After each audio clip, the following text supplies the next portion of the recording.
We're sitting here today with Keith Erickson, who was a science teacher at Washington in 1967, and he also taught a little bit of math. Keith, can you tell us about your own high school education and then your college education that allowed you to be an educator?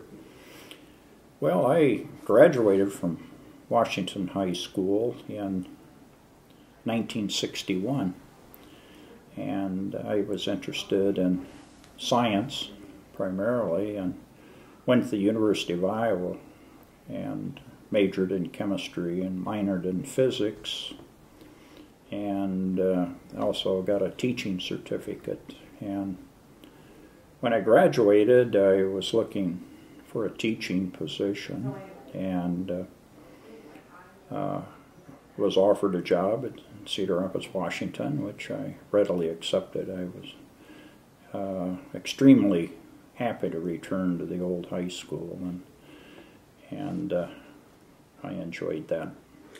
You were talking to us earlier, and you mentioned that you had many offers to be a teacher for many schools. How did that come to be? Well, you recall back in '67, we had a conflict going on in Vietnam, and since I was in science and math, that was considered an occupation that was vital to the internal security of the United States, and so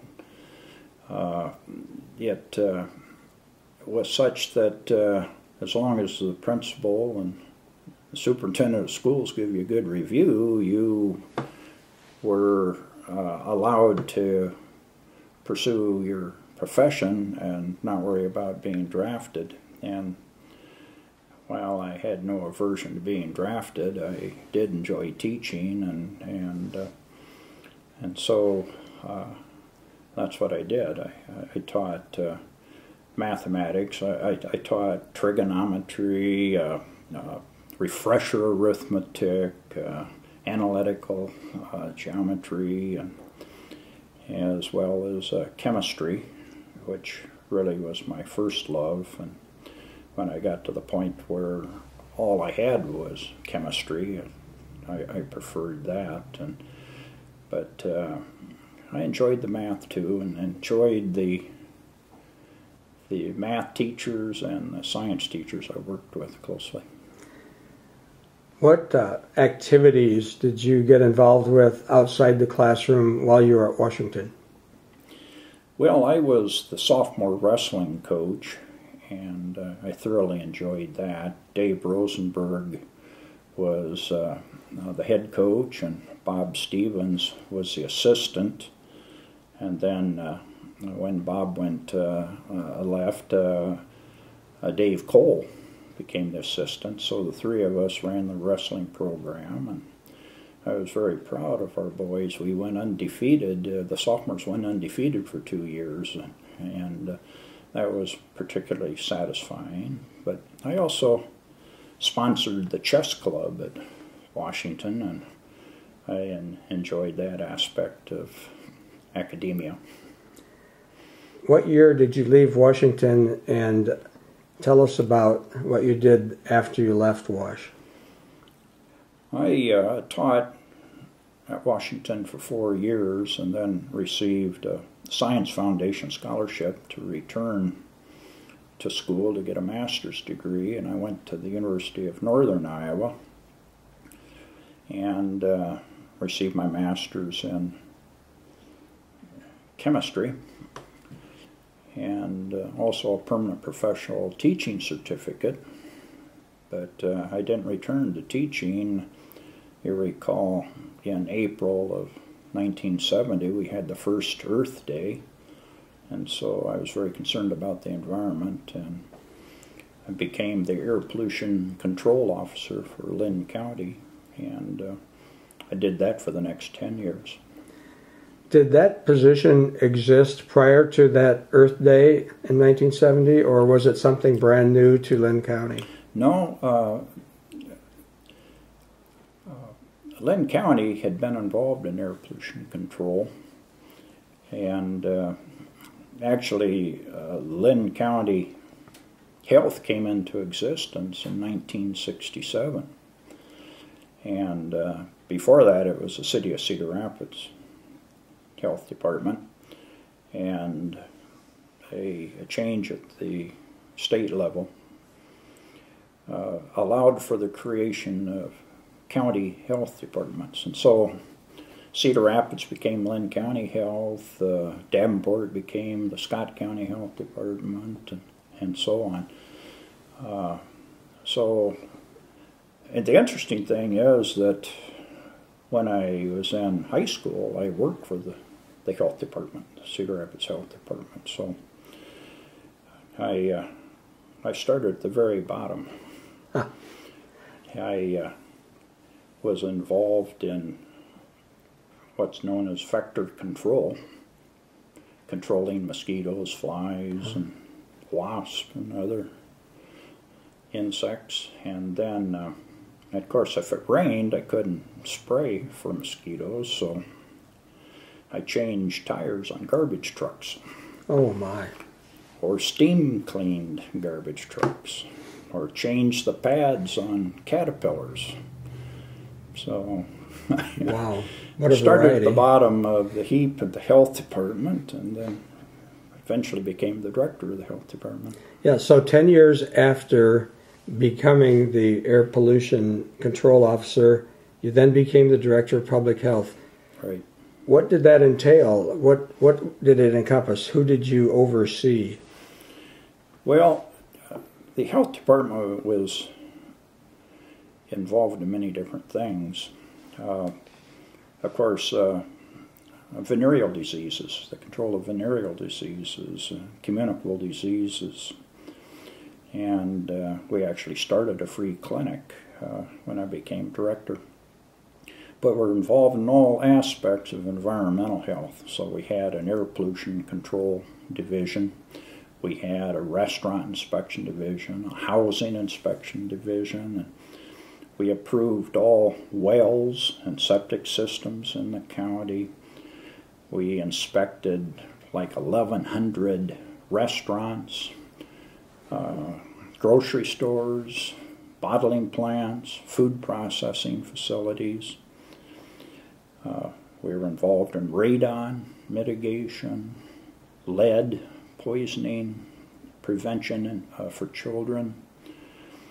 Of course, nuisance complaints, open burning, a whole plethora of environmental concerns, which made it very interesting for me because every day was different.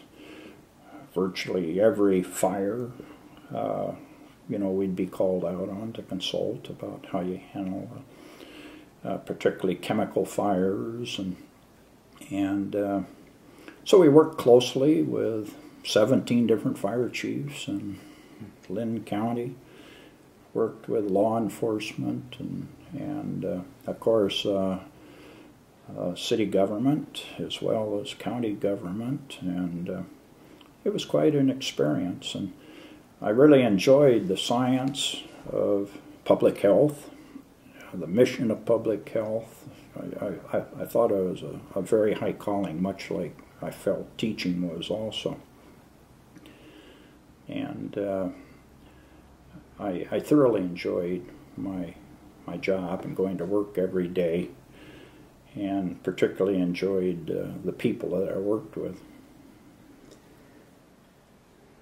You said earlier that one of our classmates, Greg Slager, was a wrestler when you were coaching, but tell us about how you were involved with him later in your career.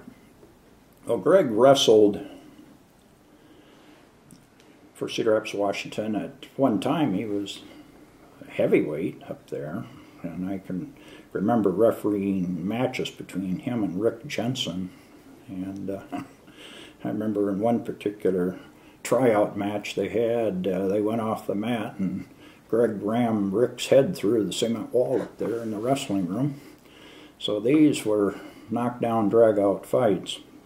But Greg went on to Wartburg College and got his 4-year science degree there. And by then I was air pollution control officer for the county, and I convinced the director of public health that Greg, would be a good hire, and they hired him, and he became.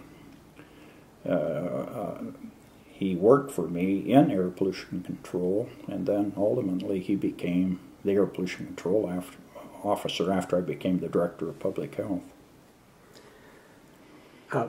One thing you mentioned earlier, when you were in graduate school at University of Northern Iowa, you had a kind of an interesting competitive avocational interest.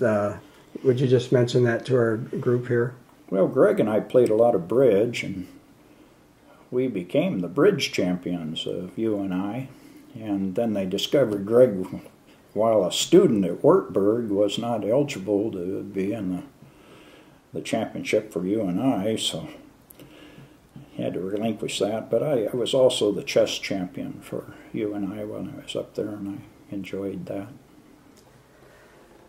Tell us about your career and leaving your career with the health department in relation to the flood of 2008.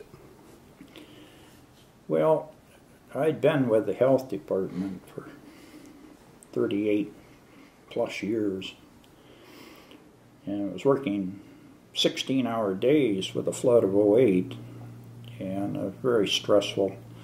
The meetings we'd have at Washington, Jefferson, out at Palo, and Metro High School, where we'd meet with citizens flood affected, were very stressful times.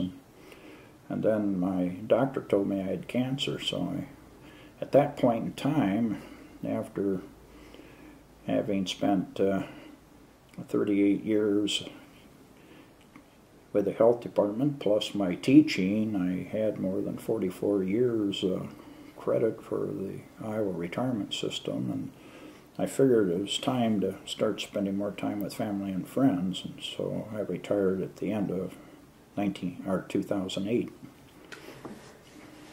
Is there anything you'd like to say to the members of the class of 1967 in parting today? The students that I interfaced with at Washington were top-notch. Good students, good citizens. I have the highest regard for not only the students but the staff and faculty at Washington, and it exemplifies the Midwest spirit and work ethic, I would say, and I have no doubt that many of those students will have successful career paths. Thank you very much for taking this time. You betcha.